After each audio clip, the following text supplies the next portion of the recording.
दोस्तों ये वो टॉपिक है जो तुम्हारे पूरे इंग्लिश के एग्जाम को खराब करने के लिए काफी है। जी हाँ, एग्जाम में 20 से 22 नंबर का पूछा जाता है और मोस्टली स्टूडेंट्स क्या करते हैं, वो इसको करने में इतना टाइम लगा देते हैं कि बाकी का पेपर छूट जाता है और जिस बच्चे के नंबर आने चाहिए थे 80 में से 70, उसके नंबर आ रहे होते हैं 55, क्योंकि बाकी का पेपर छूट गया, इसको ठीक से किया नहीं, सारे नंबर गए। लेकिन तुम्हारा बड़ा भाई तुम्हारे लिए लेके आया है ये एक ऐसी वीडियो जो इस मुश्किल दिखने वाले अनसीन पैसेज को तुम्हारे लिए आसान बना दी। जी हाँ, कैसे भाई? मैंने डीप एनालिसिस किया, रिसर्च किया, अब मेरी आंखों से बिजली मत निकाल देना। और मैंने तुम्हारे लिए कुछ ट्रिक बनाई है, मैंने पूरे पैटर्न को स्टडी किया कि कैसे एग्जाम में क्वेश्चन आता है, क्या तुम्हारा माइंडसेट होना चाहिए इसको अटेम्प्ट करते हुए। सारे स्टेप्स तुम्हें यहीं पर सिखाऊंगा, करके दिखाऊंगा, तुम्हें करने को दूंगा और देखना फिर तुम्हें मुश्किल नामुमकिन सा दिखने वाला टॉपिक ये इजी लगने लगेगा और इसमें तुम मार्क्स ऐसे खींच के लेके आओगे। आइए दोस्तों शुरू करते हैं। एक बार कमेंट में एक साथ लिख दो, I will score 80 out of 80। मेरे प्यारे दोस्तों, एक चीज तो अपने माइंड में क्लियर रखो कि वो जमाना गया जब अनसीन पैसेज को करते समय हम पैसेजेस में से आंसर ढूंढते थे और डिट्टो कॉपी पेस्ट हमें आंसर मिल जाते थे। ऐसा अब नहीं मिलता है। अगर मैं बोर्ड एग्जाम की बात करूं तो बिल्कुल एग्जैक्ट आंसर तुम्हें उसमें नहीं मिलेंगे, ये पहले ही क्लियर करके चलो, because it's all about your mindset. जैसा माइंडसेट लेके जाओगे वैसा अनसीन पैसेज कर पाओगे। ठीक है, फिर करना क्या है सर? फिर करना क्या है? एक चीज क्लियर रखो, use your common sense. Common sense हमेशा अपना इस्तेमाल करना है। फॉर एग्जाम्पल भाई, सोसाइटी के बारे में अगर कोई बात हो रही है कि सोसाइटी के अंदर क्राइम बहुत ज्यादा हो रहा है, तो लॉ एंड ऑर्डर खराब है, तो लॉ एंड ऑर्डर किसकी जिम्मेदारी बताना जरा? पुलिस की। सही बात है, पुलिस की, अथॉरिटी की, मिनिस्टर्स की जिम्मेदारी हो गई। बिल्कुल सही बात है। क्या म्युनिसिपल कॉर्पोरेशन का उससे कोई लेना देना है? नहीं है। तो ये कॉमन सेंस है, ये कॉमन सेंस है। भाई ग्लोबल वार्मिंग बढ़ रही है, कैसे बढ़ रही है, किसकी वजह से बढ़ रही है? क्या मोबाइल चलाने की वजह से ग्लोबल वार्मिंग बढ़ रही है? नहीं नहीं नहीं नहीं नहीं। ग्लोबल वार्मिंग किसकी वजह से बढ़ रही है? फॉसिल फ्यूल्स जो बहुत ज्यादा बर्न हो रहे हैं, स्मोक है, पोल्यूशन, उसकी वजह से तो बढ़ रही है। तो ये कॉमन चीजें हैं। अब जो तुम्हारा अनसीन पैसेज एग्जाम में आता है, ध्यान से सुनो, बहुत इंपॉर्टेंट ट्रिक बता रहा हूं, तुम्हारा भाई स्पेशल तुम्हारे लिए लेके आया ये ट्रिक, बहुत मेहनत करके। ध्यान से देखो, जो भी तुम्हारा अनसीन पैसेज का टॉपिक होगा वो कौन सा होता है भाई? कौन सा होता है? जनरल टॉपिक्स होते हैं। वो सोसाइटी के ऊपर होगा, ग्लोबल वार्मिंग के ऊपर होगा, किसी कल्चर के बारे में होगा, किसी एनिमल्स के बारे में हो जाएगा, कोई स्पेसिफिक एनिमल ले लेंगे, टाइगर ले लेंगे, है ना, बटरफ्लाई या इंसेक्ट्स के बारे में होगा, है ना, एआई, आर्टिफिशियल इंटेलिजेंस, जो कि सबसे ज्यादा चांसेस हैं उसके ऊपर आ सकता है, उसके बारे में होगा। एजुकेशन के ऊपर होता है कि एजुकेशन का क्या रोल होता है, इस तरह का टॉपिक होगा। वर्ल्ड पॉलिटिक्स के ऊपर हो सकता है, जो वॉर होती है उसके ऊपर हो सकता है।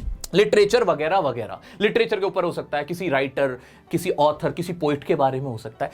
होंगे तो यही टॉपिक्स ना, है ना। इसमें क्या मैं कॉमन सेंस यूज नहीं कर सकता? बिल्कुल कर सकता हूं भाई। कॉमन सेंस कैसे यूज करूंगा? कि अगर किसी लैंग्वेज के बारे में, कि लैंग्वेज कैसे सीखी जा सकती है, तो मुझे पता नहीं कि कैसे सीखी जा सकती है। कॉमन सेंस क्या कहता है मेरा?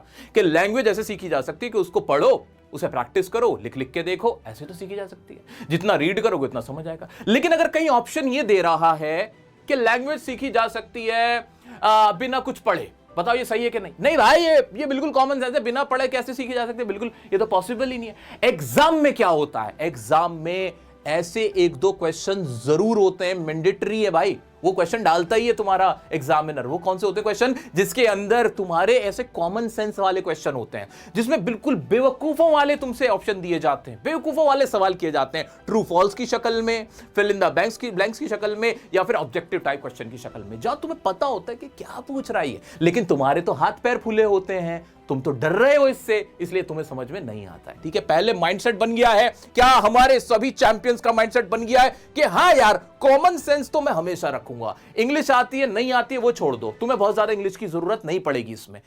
Are you clear? चलो आगे बढ़ते हैं। अब स्टेप नंबर 1 तो क्लियर हो गया कि भाई माइंडसेट एकदम क्लियर रखना है कि कॉमन सेंस हमेशा लगाना है मुझे। ठीक है, नंबर 2 क्या होगा भाई? स्टेप नंबर 2 है read questions first and try to guess the answer. Guess करना है आंसर। ये क्या है सर?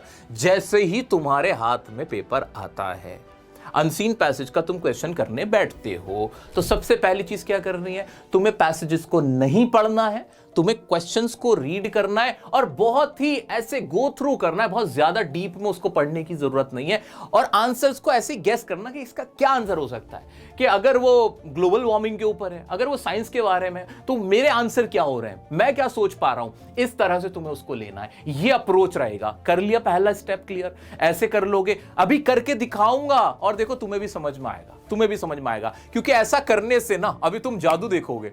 जादू क्या देखोगे कि एक दो क्वेश्चन तो ऐसे होंगे जिनके आंसर तुम यूं कर दोगे, बिना पैसेज पढ़े आंसर मिल जाएगा भाई। 2-3 नंबर तो तुम यहां से ही उठा सकते हो।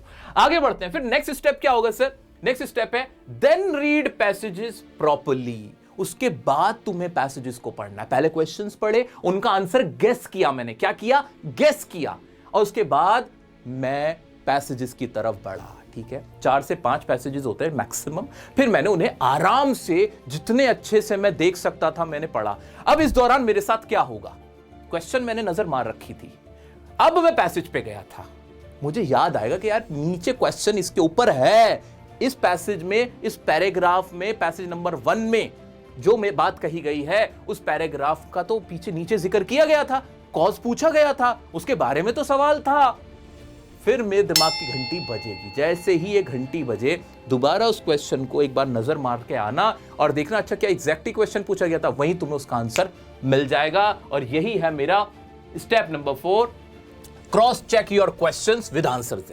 क्योंकि तुम्हें तब तक आंसर मिल चुके होंगे, तुम्हें याद आ रहा होगा, अरे हाँ नीचे क्वेश्चन मैंने देखा था। एक बार उस क्वेश्चन को और डिटेल में अच्छे से पढ़ना है, फ्रेश माइंड के साथ, और मैं तुम्हें प्रॉमिस कर रहा हूं, गारंटी देता हूं कि वही आंसर तुम्हें मिला हुआ होगा। कोई बहुत बड़ी बात नहीं है। इतना क्लियर हुआ? हाँ सर इतना क्लियर हुआ। एक स्टेप क्या है, always remember some questions will be asked only on the basis of common sense. 8 अगर तुम्हारे क्वेश्चन है, उसमें से कम एक क्वेश्चन तो ऐसा होता ही होता है जो बिल्कुल कॉमन सेंस के ऊपर होता है, चाहे वो ट्रू फॉल्स का हो, चाहे वो करेक्ट ऑप्शन पिक करने का हो, ऐसा होता ही होता है। वो तुम्हारा फ्री का है, फ्री के नंबर है उसके अंदर। और एक क्वेश्चन एक जरूर ऐसा होता है जो कि वोकैबुलरी बेस्ड होता है। कौन सा? वोकैब के ऊपर क्वेश्चन होता है। वोकैब पूछ लेगा, चाहे वो सिनोनिम पूछ ले, एंटोनिम्स पूछ ले, अपोजिट वर्ड पूछ ले, वोकैब इज द की, जो कि एक नंबर तुम्हें फ्री का देके जाता है। तो कॉमन सेंस रखा मैंने, वोकैब देखी, तो 2-3 नंबर तो मैंने यहीं से फैच कर लिए एक पैराग्राफ में, जो कि 10 नंबर का था। इतना क्लियर हुआ? सर करके दिखाओ ना, करके दिखाओ, इस चीज को प्रूव करके दिखाओ। भाई साहब अपनी तरफ से कोई पैराग्राफ या कोई पैसेज नहीं लेके आऊंगा, तुम्हारे ही बोर्ड के एग्जाम का एक क्वेश्चन पेपर उठाता हूं जो कि सीबीएसई का है, और कोई सा भी तुम भी उठा के देख लो, जो मैंने स्ट्रेटेजी बताई है उसके साथ चल के देख लेना। क्योंकि अब हमारा माइंडसेट क्लियर है कि हमें ऐसे ऐसे करना है, ऐसे ऐसे क्वेश्चन आएंगे, ये वाले क्वेश्चन होंगे, तो हम घबराएंगे नहीं, हमें क्लियर है, हमारी मेंटेलिटी क्लियर है, हमारा कॉन्फिडेंस अब ज्यादा रहेगा। आइए चलिए आगे लेके चलता हूं, क्वेश्चन कराता हूं। उससे पहले कुछ इंपॉर्टेंट पॉइंट्स हैं जो मैंने लिखे हैं तुम्हारे लिए। वो क्या भाई, एक एनालॉजी वाले क्वेश्चंस होते हैं, वो कुछ नहीं होता है एनालॉजी वाले, वो भी तुम्हारे वोकैब बेस्ड ही होते हैं। या तो उसमें ऑपोजिट वर्ड्स पूछ रहा होता है या सिमिलर वर्ड पूछ रहा होता है। तुम्हें पैटर्न देखना होता है कि 2 वर्ड इस्तेमाल किए गए, ऑपोजिट थे, तो तुम्हें भी कहेगा कि बताओ ऑपोजिट यहां कौन सा ऑप्शन में, बताओ। 2 सिमिलर वर्ड किसी सेंटेंस में इस्तेमाल किए होंगे, पूछेगा ऐसे ही 2 सिमिलर वर्ड बताओ। तो ये भी बिल्कुल प्योरली वोकैब बेस्ड क्वेश्चन ही होते हैं। नेक्स्ट क्या बात है, if passage number is given then it means बल्ले बल्ले। भाई आज के टाइम में मैंने नोटिस किया कि पैसेज का नंबर ज्यादातर दे रहे हैं और उससे हमें बड़ा फायदा हो जाता है, हमें ढूंढना नहीं पड़ता। भाई पैसेज नंबर 4 में कोई बात कही थी, भाई अच्छे से देख लेंगे, माइंड मेरा क्लियर है कि डिट्टो आंसर तो मुझे इसमें से कॉपी नहीं करना है। भाई लिटरेचर के भी तो आंसर अपनी तरफ से बनाते हो, पैराग्राफ भी तो अपनी तरफ से ही लिखते हो, तो वही 2-3 लाइंस तुम्हें अपनी तरफ से लिखनी होंगी। इस माइंडसेट से जाओ, मत ऐसे हैंडीकैप नहीं बनना है हमें कि हम डिपेंडेंट रहें कि उसी लाइन को डिट्टो लिख के आएंगे। नहीं, माइंड चेंज करो भाई, माइंड चेंज करो। आपको हिंट दी गई होगी पैसेज में, पैसेज सिर्फ हिंट के लिए, एक आइडिया देने के लिए होगा, ऐसे मान के चलना है। एक और क्या पॉइंट है, vocabulary is the key edge at least 1 question will be asked on vocabs. Vocab जिसकी जितनी शानदार है उतना बढ़िया तुम अनसीन पैसेज कर पाओगे। याद रख लो, ये बात एकदम माइंड में घुसा लो। जिसको वोकैब नहीं आता उसके लिए दिक्कत होगी। वोकैब के लिए तुमने सर आपने हमारे लिए क्या किया हुआ है, बता दूंगा। क्या ये सारे पॉइंट्स और स्टेप्स क्लियर हो चुके हैं? क्या मेरे सभी बच्चों को, मेरे सभी साथियों को ये सारे स्टेप्स क्लियर है? बिल्कुल क्लियर है sir. Last but not the least, don't try to copy paste, rather write in your own word. जो मैं बार बार कह रहा हूं कि कॉपी पेस्ट करने के चक्कर में मत लगे रहना, माइंड चेंज करो। तुम कर सकते हो, तुम लिख सकते हो, जैसे लिटरेचर का आंसर लिख रहे हो ना, जैसे राइटिंग सेक्शन में लेटर अपनी तरफ से लिख रहे हो, ऐसा ही माइंडसेट लेके जाना है अनसीन पैसेज के लिए, ठीक है। आइए अब क्वेश्चन पेपर देखते हैं, वही माइंडसेट लेके जाएंगे और फिर इसको करें। दोस्तों ये रहा तुम्हारे ही प्रीवियस ईयर एग्जाम का बोर्ड का, भाई रियल का, फाइनल का बोर्ड एग्जाम का क्वेश्चन पेपर है जिसमें अनसीन पैसेज दिया गया है। अगर मैं पुराने मेथड से चलूं, मान लेते हैं मैं पुराने मेथड से चलता हूं और पहले सारे पैसेजेस पढ़ूंगा, फिर क्वेश्चन पे आऊंगा और फिर आंसर करता हूं, अगर मैं ऐसा करता हूं, उसमें जानते हो सबसे बड़ी समस्या क्या आ रही है? मैं जब पैसेजेस को पढ़ूंगा, पैराग्राफ को पढ़ूंगा, तो मुझे यही नहीं पता कि कौन से पैराग्राफ को मुझे बहुत ज्यादा ध्यान से पढ़ना है या किस लाइन के ऊपर सवाल पूछा गया है, मुझे मालूम ही नहीं है। लेकिन जब मैंने पहले ही क्वेश्चन पे नजर मार रखी है तो मुझे एक थोड़ा सा आइडिया है कि भाई सवाल क्या पूछा गया था, कौन से पैराग्राफ का नाम लिखा हुआ था कि उसमें यह सवाल था, तो मैं ज्यादा आसानी से उन क्वेश्चन के आंसर ढूंढ पाऊंगा। मुझे मालूम है कि इसमें यह लाइन इंपॉर्टेंट है क्योंकि नीचे क्वेश्चन पूछा गया है, इससे रिलेटेड कुछ क्वेश्चन था, मेरे माइंड में घंटी बजी रहेगी। यानी मैं जब जा रहा हूं तो एक ऑब्जेक्ट के साथ जा रहा हूं, ऑब्जेक्टिव होके जा रहा हूं कि भाई ये क्वेश्चन थे मोटा माटी और अब इनके आंसर मुझे ढूंढने हैं, इससे मेरा टाइम बचता है। समझ गए? आ जाते हैं अब यहां पे कोई भी पैराग्राफ था, मैंने नहीं पढ़ा उसे, मैं सीधा क्वेश्चन पे गया। पहला क्वेश्चन था complete the sentence by choosing N appropriate option avalanche. अब मुझे नहीं पता था एवलांच का मीनिंग भी क्या है, मैंने नहीं पढ़ा, कोई बात नहीं, ऐसे ही देख लेता हूं। भाई avalanche can be caused bye, avalanche कैसे होता है? स्नो से होता है, हाई ऑल्टीट्यूड से होता है, हैवी विंड से होता है या ग्लोबल वार्मिंग से होता है।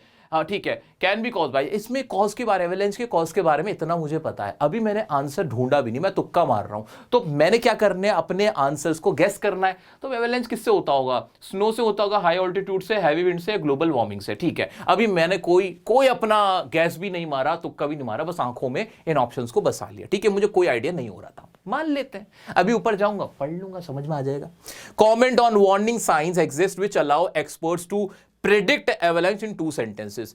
कि एवलांच जो होते हैं, इतना तो समझ में आ रहा है, एवलांच ना कोई जैसे अर्थक्वेक है, उससे रिलेटेड कोई चीज है ना, तो होता किस किस चीज से, वो ये पूछ रहा है, कमेंट करने को बोल रहा है कि कौन से साइन होते हैं, तो साइन ढूंढने हैं मुझे। यानी ठीक है, मेरा माइंड क्लियर है कि मैं ऊपर जाऊंगा तो एवलांच के बारे में कुछ है और उसके साइन ढूंढने और किसकी वजह से होता है वो। Mention 2 reasons which destroyed the natural scenery. Natural scenery को कौन डिस्ट्रॉय करता है, कैसे डिस्ट्रॉय होती है? भाई एक तो मुझे याद आ रहा है, अगर मैं अपना भी तुक्का मारूं कि भाई फॉरेस्ट कट जाते हैं, उसकी वजह से होता है, डिफोरेस्टेशन की वजह से होता है और ग्लोबल वार्मिंग की वजह से होता है, ये मैं डाल सकता हूं। ठीक है, आ जाते हैं। Select the option that conveys the opposite. Low, opposite का ही क्वेश्चन आ गया। पैराग्राफ पढ़ने की जरूरत नहीं है। मैसिव का मतलब अगर मुझे पता है तो मेरा काम हो गया। मैसिव मतलब क्या होता है भाई?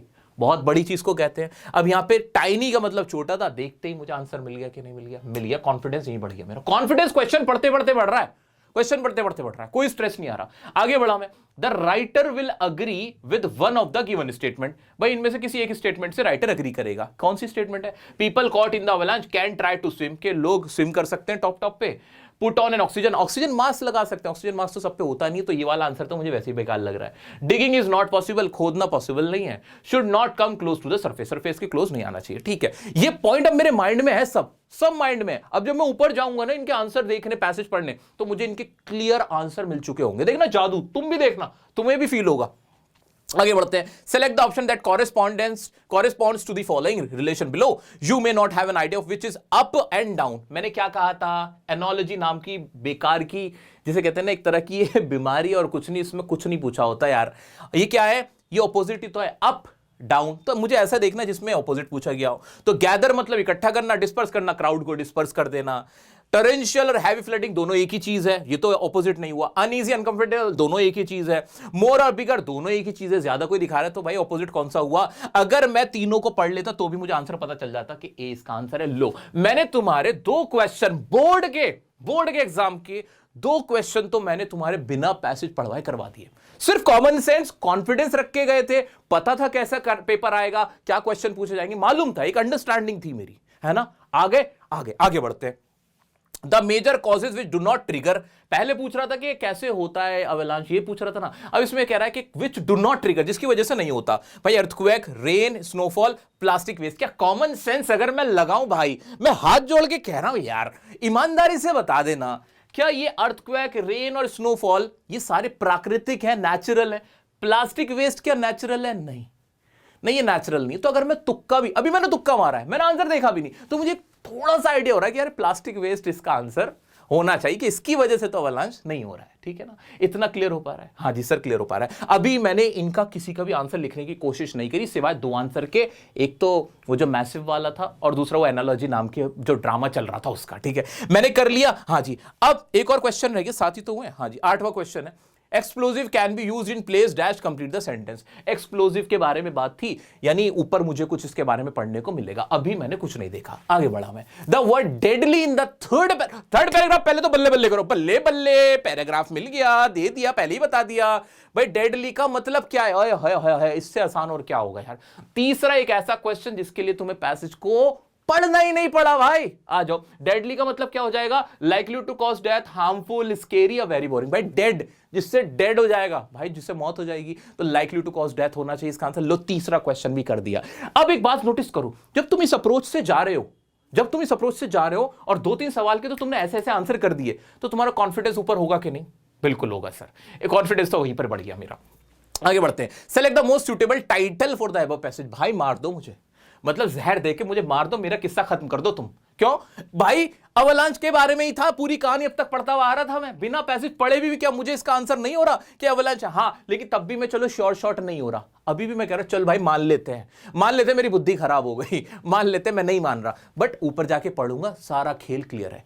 अब एज अ स्टूडेंट मैंने देखा कि इसमें किस चीज के बारे में बात होती है, अवलांच के कॉज और कैसे ट्रिगर होता है, नेचुरल कैलेमिटी, उसके बारे में कुछ बात है। इतना मैं लेके चला। अब जब मैं लेके चला और मैंने पढ़ना शुरू किया, देखो धड़ल्ले से आंसर मिलेंगे। Avalanche can be caused by many thing, पहले तो इसके कॉज पता चल गए। Some of them are natural, for example new snow और rain can cause built up snow to loosen and fall down in the side of a mountain. क्या ये मेरे को कॉज नहीं मिल गया? क्या इससे रिलेटेड कोई क्वेश्चन था? हाँ सर था। तो earthquakes and the movement of animals have also been known to cause avalanche. भाई ये क्या होते हैं? अर्थक्वेक है, इनकी वजह से भी होता है। ठीक है, artificial triggers can also cause avalanche, artificial भी ट्रिगर कर देता है। For example snowmobiles, skiers, gunshots and explosive have all been known to cause avalanche. Avalanche usually occur during the winter and spring when snowfall is greatest. अगर मुझे avalanche की हिंदी नहीं भी पता, मीनिंग नहीं भी पता, तो भी मेरा काम चल रहा है। चलो, as they are dangerous to any living beings in their path, avalanche have destroyed forest, roads, railroads and even entire towns. Avalanche की वजह से सब कुछ बर्बाद हो चुका है। क्या मुझे आंसर पता चल गया? कॉज, हाँ कॉज तो पता चल गया। कॉज के ऊपर कोई क्वेश्चन था? हाँ, मैं फौरन नीचे भागता हुआ जाऊंगा और इसका आंसर देख लूंगा, लेकिन कोई बात नहीं। पहला पैसेज मेरा रह गया था, पहला पढ़ लेते हैं। If you are like most kids you may love snow, not only can it get you out of school but it's also fun to play with. Snow की बात हो रही है। Who doesn't love to sled and build snowman, किसको snowman बनाना अच्छा नहीं लगता? ये तो मीनिंग कह रहा है ना। Snow can be also dangerous to, you may have heard your parents talk about how difficult it can be to drive in snow. Car accidents are not the only dangers created by snow, कि car accident सिर्फ नहीं है जो snow की वजह से होती हैं। If you are ever skiing in the mountains you will want to be aware of avalanche, आपको एवलांच से अवेयर होना पड़ेगा। An avalanche is a sudden flow, इसकी डेफिनेशन भी मिल गई मुझे। An avalanche is a sudden flow of snow down a slope. भाई क्या जो स्नो है उसका एकदम से ऐसे खिसक जाने को क्या बोलते हैं? अवलांच बोलते हैं। Based on many things, but it can be such a huge pile that it can bury the bottom of a slope in dozens of feet of snow. ठीक है, अब मैंने 2 पैराग्राफ पढ़े, 2-3 क्वेश्चन के आंसर मुझे मिल चुके हैं, लेकिन मैं थोड़ा और देखना चाह रहा हूं। आज और देख लेते हैं। वार्निंग साइन, अरे वार्निंग साइन तो था ना, वार्निंग साइन तो बताए थे, ये भी मुझे कुछ याद आ रहा है। Warning science exist that allow expert to predict and often prevent avalanche from occurring when over a foot of fresh snow falls. Experts know to be on the lookout for avalanche. क्या ये वाला question था? ठीक था। Explosive can be used in places with massive snow, explosive वाला भी question. अरे मिल गए तुम्हें यार, बहुत सारे आंसर मिल गए। आओ जरा देखना क्या क्वेश्चन था हमारा। Avalanche can be caused bye, किसकी वजह से हो रहा था? क्या मैंने अभी पढ़ा इसके बारे में? हाँ, ऊपर पढ़ा तो था मैंने, ये था, यहां पे था, उसने बता रखा था किसकी वजह से होता था। Avalanche can be caused by, some of them are natural cause है। क्या? फॉर एग्जांपल न्यू स्नो और rain can cause built up snow to loosen and fall down the side of a mountain. क्या ये reason मेरे को दिया था? हाँ मिल गया था। क्या मुझे आंसर मिल गया? हाँ सर, आसानी से मिल गया, इसमें तो कुछ भी नहीं था, ये तो हलवा लग रहा है। बिल्कुल हलवा था इसलिए। तो avalanche can be caused bye new snow और रेन, उसके अंदर पैसेज के अंदर हमें स्पेसिफिकली दिया हुआ है। ठीक है, जो पैसेज में दिया है उसके हिसाब से आंसर लिखना है। क्लियर?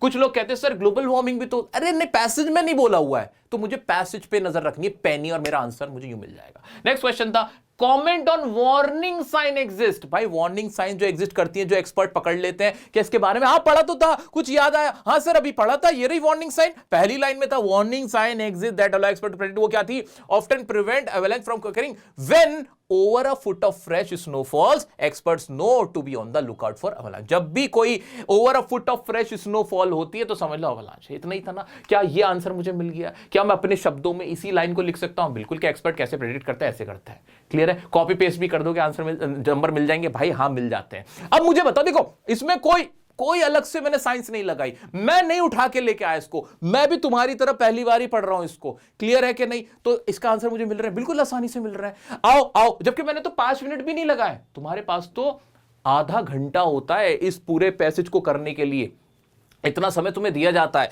आ जाओ जल्दी से देखते हैं और देखते क्वेश्चन क्या थे। Mention 2 reasons which destroyed the natural scenery.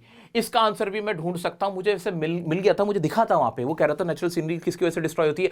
एक तो फॉरेस्ट है, उनको काट दिया जाता है, एवलांच आते हैं वो पूरे उड़ा देते हैं, पूरा बर्बाद करके ले जाते हैं, तो वो इसका आंसर था। बट ठीक है, मैं आगे चल रहा हूं। सेलेक्ट द ऑप्शन, ये तो हमने देख ही लिया था। The writer will agree with one of the given statements. Paragraph 4 के अंदर राइटर किससे अग्री करेगा? जैसे ही पैराग्राफ दे दिया, पूरा पैराग्राफ अच्छे से पढ़ो, इस दिमाग में क्वेश्चन को रखते हुए, ये सबसे आसान हो जाता है। और इसमें भी चूज करने को कह रहा है। जैसे ही तुम, अब मैं चौथा पैराग्राफ तुम्हारे सामने पढ़ सकता हूं, लेकिन इसको पढ़ने का फायदा क्या है?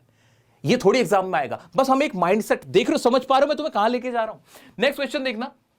Select the option that correspondence, ये तो हमने देख लिया था। और क्या बचा फिर? The major causes which do not trigger an avalanche, वो क्या क्या थे भाई? अर्थक्वेक्स, स्नोफॉल, रेन या प्लास्टिक वेस्ट। ऊपर हमने पढ़ लिए थे कि ये जो नेचुरल कॉजेज थे वो सारे थे, प्लास्टिक वेस्ट नहीं था, ऊपर पढ़ के आए थे।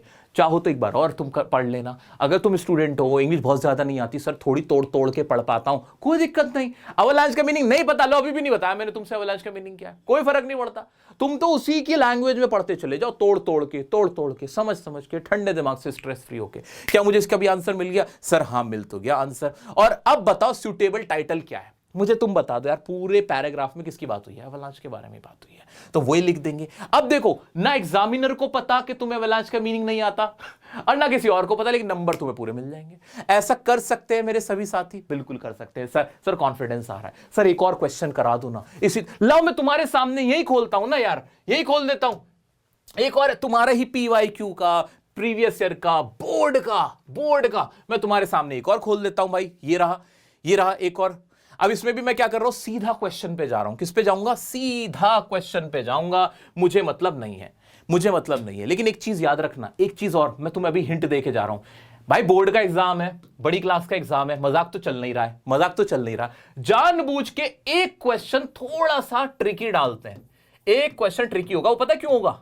वो इसलिए होगा ताकि तुम्हें फंसा दो, ताकि तुम बाकी क्वेश्चन के लिए भी हाथ पैर फुलाने लग जाओ। अरे ये क्या पूछ ले, ऐसे डर जाओ। डरना मत, यूं सोचना इसे बाद में करूंगा, बाकी देखूंगा। ये माइंडसेट रखना है। This is not just the fight of your knowledge, this is the fight of your mental strength, your resilience.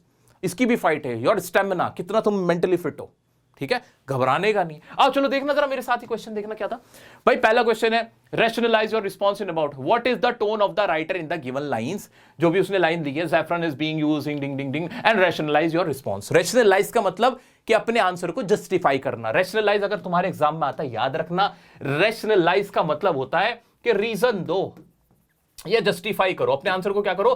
Prove करो, जस्टिफाई करो। ठीक है, कितने नंबर का है भाई? एक नंबर का, कोई बहुत बड़ी बात नहीं। पैराग्राफ 1 दे भी दिया था, कोई नहीं, मैंने इसके बारे में कोई टिप्पणी नहीं करी, लेकिन मैंने देखा किसके ऊपर है? सैफरन के बारे में। सैफरन क्या होता है? थोड़ा बहुत तो तुम्हें भी आइडिया ही होगा। सैफरन क्या होता है? हाँ याद तो है सर, केसर को बोलते हैं शायद, लेकिन कोई बात नहीं, मैं तो मान के चल रहा हूं तुम्हें सैफरन भी नहीं पता मेरे चंदा। आगे बढ़ते हैं। Which of the following statement best describe the comparison made in the sentence. आगे वो एनालॉजी वाला लंबा चौड़ा सा सवाल।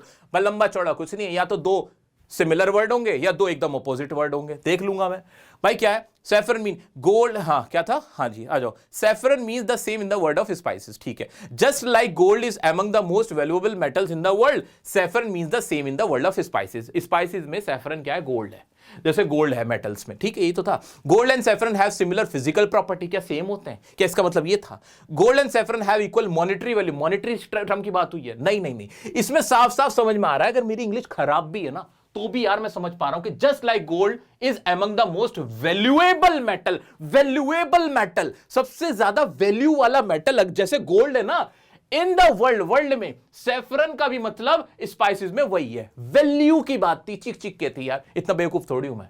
सिमिलर ही बताया गया दोनों को। गोल्ड एंड सिल्वर है सिमिलर। फिजिकल प्रॉपर्टी की बारे में बात हुई कि दिखने में सेम है, नहीं भाई। इक्वल मॉनेटरी, क्या पैसों की बात हुई? नहीं भाई, पैसों का तो जिक्र भी नहीं है। Saffron is considered the most valuable spices similar to how gold is valued among metals. क्या वैल्यूएबल? यार अब बताओ, अब मैं तो इसके लिए मुझे पागल होना पड़ेगा इसका आंसर गलत करने के लिए। I have to be a crazy one, तभी मैं गलत कर सकता हूं, वरना मैं गलत नहीं कर पाऊंगा इसको। दूसरा देख लो, gold and saffron are both rare commodities in the global. क्या रेयरनेस की बात हुई थी? वैल्यूएबल चिक चिक के बोल रहा था वो। जैसे गोल्ड है वैसे सेफ्रन है मसालों में। चलो, क्या मुझे एक आंसर यहां मिल गया बिना पढ़े? पैसेज नहीं पढ़ा, आंसर लिख के आ गया। बताओ, टाइम बच गया, कॉन्फिडेंस बढ़ गया, नंबर मिल गए। हाँ यार, सब कुछ हो गया। आगे बढ़ जाओ, आगे बढ़ जाओ। और ये बार बार कह रहा हूं अगेन, तुम्हारे सामने फर्स्ट टाइम मैं खोल के देख रहा हूं इन सब इसको, क्योंकि मेरा भी 11th का लाइव है। 11th का भी 5:30 बजे लाइव है, लो 5:30 भी हो गए, तो मेरे पास इतना समय नहीं था मैं इस पे नजर भी मारूं। लेकिन मैं जानता हूं कि यही पैटर्न है मेरे दोस्त, ऐसे ही करना है। नेक्स्ट क्वेश्चन देखना, list any 2 points why saffron is reward across the globe. Paragraph 2 और 3 में देखना है। रेवर्ड का मतलब बहुत ज्यादा उसको पूजनीय, सेक्रेड माना जाए। फिर मैं कहूंगा वोकैब करनी है मेरे भाई, मेरी बहन, वोकैब पक्की करके चलो। अब जिसको रेवरेंड का मतलब नहीं पता कि भाई क्या सेक्रेड होता है इसका मीनिंग, तो थोड़ी सी दिक्कत आ सकती है, तो वोकैब को थोड़ा सा करके चलो। लेकिन फिर भी हिम्मत मत हारना, पैराग्राफ दे रखा है यानी बल्ले बल्ले समझ जाओगे, तुक्का भी मार दोगे तो सही आंसर आ जाएगा। आ जाओ, फिल इन द ब्लैंक वाला बेवकूफ वाला क्वेश्चन आ गया। In the phrase backbone of several iconic dishes the word iconic refers to. Iconic का मतलब नहीं पता, साफ साफ आइकॉनिक का मतलब पूछ रहा फिल इन द ब्लैंक के नाम पे। आइकॉनिक का मतलब डेलिकेटली कुक्ड, बहुत ही नाजुक तरीके से कुक किया जाता है। Widely recognized, peculiar and rare, strange and infamous. क्या अजीब है, मतलब ये स्ट्रेंज वाला तो नहीं हो सकता ना यार, स्ट्रेंज वाला तो कहीं भी नहीं होगा, है ना। और क्या वाइडली रिकॉग्नाइज, क्या मुझे सही लग रहा है? हाँ, वाइडली रिकॉग्नाइज। असली लड़ाई तो मेरी इन दो में ही है, वरना क्या आइकॉनिक का मतलब मेरे को पता ही नहीं है क्या बोलता है, किसको आइकॉनिक बोलता है, जो पूरी दुनिया में मशहूर हो, फेमस हो। तो अगर मैं तुक्का भी मारने जाऊंगा, कोई बात नहीं, अभी तो मैं तुक्का मारा नहीं, तो भी क्या मेरा आंसर मुझे मिल जाएगा? हाँ सर, मिल तो जाएगा कि हाँ यार ये दो तो बिल्कुल पहले ही कट गए, पढ़ने की जरूरत भी नहीं पड़ी मुझे। ठीक है, आ जाओ नेक्स्ट, आगे बढ़ते हैं। Saffron has a labour intensive cultivation process which involves, paragraph 4 में आंसर ऐसे परोस के प्लेट में दे रखा है साफ साफ, क्योंकि फिल इन द ब्लैंक है, ये पूरी लाइन यहां लिखी हुई है कि कल्टीवेशन प्रोसेस में क्या क्या होता है, विच इन्वॉल्व, लिख दो बस, हो गया काम तुम्हारा। आ जाओ ट्रू फॉल्स वाले तो बल्ले बल्ले, फ्री में थल्ले थल्ले। आ जाओ, according to historian saffron was first used in the kitchens in Iran. भाई इतना समझ में आ गया कि जब मैं ऊपर अब पैसेज पढ़ने जाऊंगा तो मैं ये देखूंगा कि ईरान में सबसे पहले इस्तेमाल हुआ था क्या। अगर हाँ है तो ट्रू कर दूंगा माइंड में पहले में, लेकिन मेरे क्वेश्चंस हैं अब मैं आंसर ढूंढने निकला हूं। ठीक है, ये इसी तरह से देखो, अनसीन पैसेज एक समुंदर, क्या है? एक समुंदर, और समुंदर में तुम मछली ढूंढने जा रहे हो, तुम्हें पता ही नहीं है कि तुम समुद्र के किस तरफ जाओगे, क्या करोगे, तुम्हें कोई आइडिया ही नहीं, तो ऐसे भटकना नहीं है। हमें पता होना चाहिए कि भाई मछली इस एरिया में मुझे मछली ही पकड़नी है, मगरमच्छ नहीं पकड़ना है, तुम ऑक्टोपस निकाल के ले आओगे वरना। ठीक है, तो माइंड क्लियर करके रखना है। चलो जी और देखते हैं, which of the following statement best describe the reason for saffron's high retail value. Saffron की हाई रिटेल वैल्यू क्यों होती है? तुक्का मारूंगा पहले, अपना गैस करूंगा। ड्यू टू इट्स मैजिकल और मिस्टिकल प्रॉपर्टी। भाई मैजिकल प्रॉपर्टीज उसकी, because it can only be grown in specific region, किसी खास रीजन में उगाया जा सकता है। ये तो थोड़ा सा समझ में आ रहा है। Due to its labour intensive cultivation process and its relatively low yield per plant, ये भी ठीक है, ठीक ठाक लग रहा है। Because traders, conquerors and world explorers hoard it. Paragraph 6 में इसने मुझे साफ साफ खुला आंसर दे दिया है कि जाके छठे पैराग्राफ में ढूंढ लेना। मुझे इनमें से ये वाला तो समझ में नहीं आया कि मैजिकल है कुछ, ये तो समझ में नहीं आया था। ठीक है, तो ये तो लॉजिकल लगे भी मुझे 2-3 पॉइंट, लेकिन जब मेरे दिमाग में पॉइंट है और अब मैं पैराग्राफ 6 को पढ़ने जाऊंगा, मुझे आंसर मिल जाएंगे। क्लियर है? ठीक है, वहीं पर आंसर मिल जाएंगे, देखते ही पकड़ लूंगा मैं। और इसी तरह से बाकी के क्वेश्चन है मेरा बच्चा।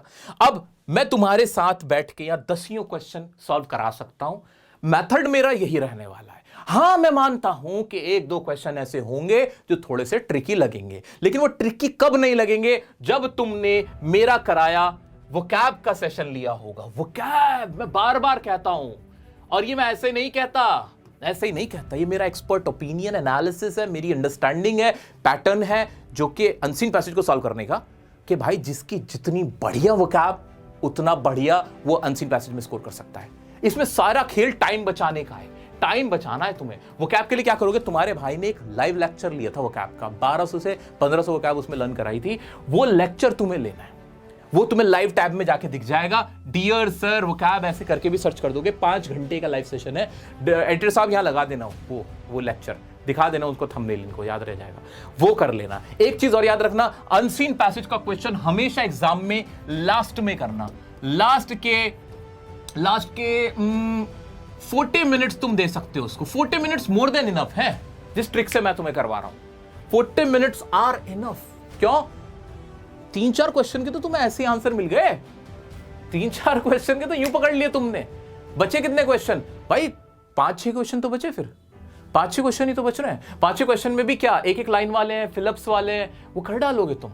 अब कर डालो, अब करो दबा के प्रैक्टिस, धीरे धीरे कॉन्फिडेंस बढ़ेगा। प्रैक्टिस क्या, ये क्या क्वेश्चन थे, क्या ये जो मैं ट्रिक लगा रहा हूं क्या इससे बन रहा है, अब बना के देखो। ऐसे ऊपर से करना, पूरा टाइम वेस्ट मत करना। आंसर मिल गया, हाथ डन कट, और चेक कर लेना सही आंसर क्या है। मैं तुम्हें प्रैक्टिस के लिए कुछ क्वेश्चन दे रहा हूं, ये रहे अनसीन पैसेज के।